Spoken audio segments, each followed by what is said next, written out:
ఇంతకుముందు షార్ట్‌లో banana stem curry చూసారు కదా! ఈ వీడియోలో మీకు బనానా స్టెమ్ ఎలా కట్ చేయాలని చూపిస్తాను. ఒకవేళ మీరు బనానా స్టెమ్‌ని ఫస్ట్ టైమ్ చూస్తుంటే కర్రీ ట్రై చేయండి. మీకు ఎక్కడైనా దొరికితే గనక చాలా హెల్తీ.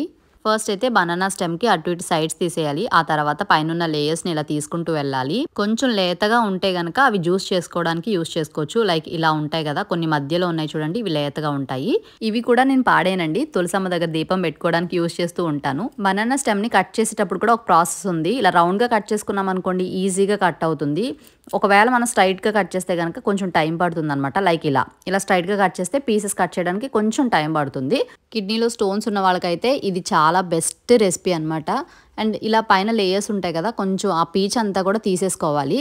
ఈ స్టెమ్‌తో కర్రీయే కాదు జ్యూస్ కూడా చేసుకోవచ్చు. ఎర్లీ మార్నింగ్ తాగితే చాలా మంచిది. కొంచెం తాగడం కష్టంగానే ఉంటుంది. బట్ స్టిల్ మన హెల్త్ ఇంపార్టెంట్ కదా! సో తప్పదు. అసలు కట్ చేసే ప్రాసెస్ కూడా తెలియని వాళ్ళు ఉంటారు కాబట్టి వీడియో షేర్ చేశాను.